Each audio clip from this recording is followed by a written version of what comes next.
Once upon a time, in a land not too dissimilar to ours, there lived a king. And he was a good king, in an age when good was something of an unfashionable rarity. He was very, very wise and very, very powerful. But he was also very, very old, and he realized that for all his great wisdom and his great power, he would soon have to leave his kingdom once and for all, and make the journey to the outside world of infinite darkness. And so, on the eve of his departure, when his physicians had finished all their heads shaking and his wives had wrung as many tears from their eyes as they could, he called his son and heir to his side. "Everything you see is yours to command," he said. "But be advised, the better slaves are those who still believe they taste some freedom. Play the tyrant, but you must inspire love as well as fear." Yet the son cared not for his words, and when the corpse had been dispatched with much pomp and fireworks to the darker realms outside, the new king resolved to stretch the limits of his authority. He gathered all the people before him and told them that their every thought must match his thought. No will should exist save his will. And people being people, they agreed. Those that didn't vanished in the night, and their families soon learned to pretend that they had never existed. But still the king was not content. So he instructed all the animals in his kingdom that they must now obey his commands. Horses should bark, dogs should mew, fish should fly from tree to tree exactly as he desired. And animals being animals, they agreed. Some of the pigs had to be culled, but no one minded because they tasted so lip-smackingly good. And the cats had to go because no one could tell a cat anything. But soon the people and the animals lived in perfect harmony, their lives precise expressions of the whims of their lord. Every living creature obeyed their king, doing everything that he wanted to the smallest detail, sometimes even before he knew he wanted it. But still the king was not content. Living creatures only made up the smallest number of his subjects, so he gave out further orders. He instructed the waves should crash upon the shore only when he gave the word. He instructed the wind should not blow, but suck. Time should not run forwards, but backwards or sideways. It took years to persuade them. Soldiers slashed at the waves until their swords were soaked with wave blood. Wind and time were locked in the deepest dungeons until, starving, they gave in. The king ruled the elements, but still, he was not content. There was one subject that still balked at his power. Music. How the king hated music, refusing to be constrained, refusing to be disciplined. A small burst of recitative flowering into a fugue without permission, or a cantata breaking out overnight into a fully fledged oratorio. "Will no man rid me of these turbulent tunes?" he cried. And the militia, now trained to obey his merest impulse, took him at his word. They seized the music, every last crotchet and minim, each breve and innocent little semi-breve, and threw them out of the kingdom. They threw them into the outside world of infinite darkness, and music was banished forever. At last, the king had his own universe. It was his, and no one else's. He was happy, and no one dared point out to him that he had exiled the only means by which he could express it.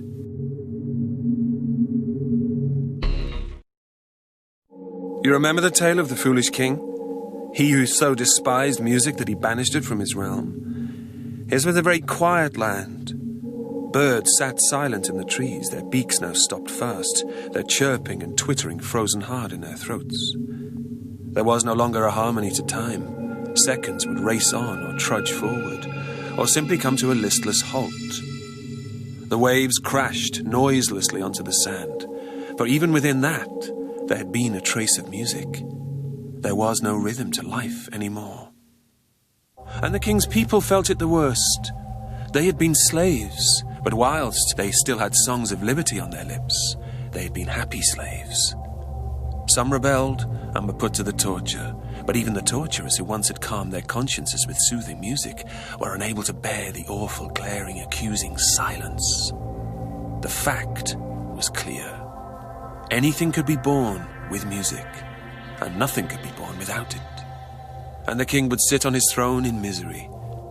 He dearly loved his wives, but now he heard in their words no love returned, no tune, no melody. For this, he executed them regularly, the women he loved, their heads rolling from the scaffold soundlessly, the king himself quite alone, weeping for them, or quite silent. One morning the king decided he would pardon music. He drew up a contract, stamped it with his own royal seal. Music was free to return from the outside world of infinite darkness, and to bear the good news, he sent several messengers there, some by hanging, some by stabbing, one or two by slow-acting poison. But none returned, and nor did music. The king was desperate. He called upon his sorcerers, his necromancers, and those who were trained in the forbidden knowledge of music resurrection. But it became obvious that the king himself would have to make a personal appeal to his prodigal son. With court physicians administering, and the last of his wives looking on with glee, the king was slowly bled, each drop landing in a metal container with a plop that just managed to be wholly tuneless. And as he wavered between death and life, he stepped into the darkness and called out, "I have been a foolish man. I should have inspired love as well as fear. Please, let the music play again. All its songs, its symphonies, and its sundry choral works. Please, give my world a reason to live."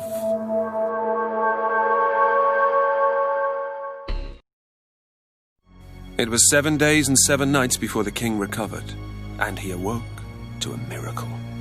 Once more, birds were trilling in the trees. The clocks chimed, and waves roared. Once more, the world had music. And his favorite wife of all stood over him and smiled. And in the timbre of her lilting voice, he felt once again that she loved him. The people were in celebration, singing in the streets whatever tunes would come into their heads. And they sang until their throats turned red raw. They sang until their arteries burst and gushed. They screamed their new songs of pain. The king watched in horror as the birds fell dead in the street, as the waves struggled limply and then were drowned by the seas beneath them. He heard his infant son cry out his last, his face bitten off by a savage lullaby. The lilting voice of his wife, that he had loved so much, grinned at him cruelly before wrapping itself around her throat and throttling her silent. The music raced through the kingdom, sparing none its terrible beauty. As the bodies of his subjects fell to the ground, their death rattles sounded like the rhythm of a perfect drum. And the music at last came for the king. "Why?" he asked. "Because we have been to the outside world," the music replied.